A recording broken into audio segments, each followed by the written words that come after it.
maglalaba. Dahil maagang maaga pa dyan. Ayan, panahon na lang guys.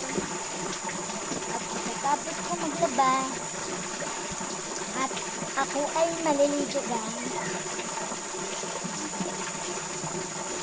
Habang kalaba guys. Habang maaga pa guys. Maglalaba muna ako bago ako maligaw sa paborito kong liguan. Paborito kong liguan guys. Hindi liguan guys. First air.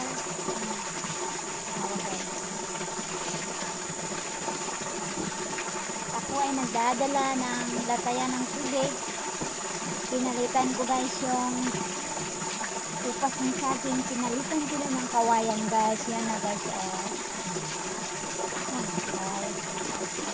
Di na nakalata guys. Di na yan malalata. Kasi ito yung temporary kong ginawa. Bani ng saging. Ngayon, pinalitan ko na ng kawayan guys.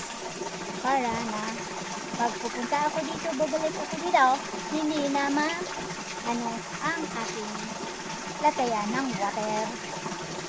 Unahin ang siya guys. Kundi malata ang ating kawayan. Ano guys, naglaba na ako. Gamay naman yung labong yun guys. Kunti lang labahan ko ngayon. Kaya, dali tayo dahil mainit. Bilisan natin. Parang tayo ay makauwi na. Diit na yan. Naglalawat kami ng koboy. Koboy nila lang guys. Diit guys. Bulak nita guys. Pero diit naman talaga guys. Anong pula guys no? Pag diit ka guys. Wala kang buwan. Ang dami mo sa balat. Bahan, mga extracurricular work.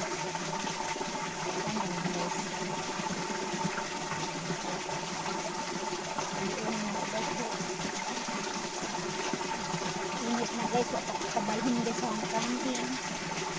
Inuuna ko muna ang paglalaba bago ako mag-ano sa aking camping guys. Mabuti na lang guys, mainit na. Akala ko uulan dito sa bukid, hindi pala uulan kasi lumiliwanag na ang kapaligiran guys. Liwanag ng kapaligiran. Yan.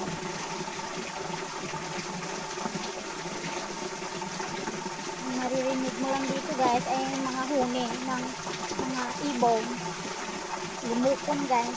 Alam mo yung lumukong guys? May lumukong dito guys. Tsaka yung daloy ng water, yan lang maririnig mo dito sa tubig.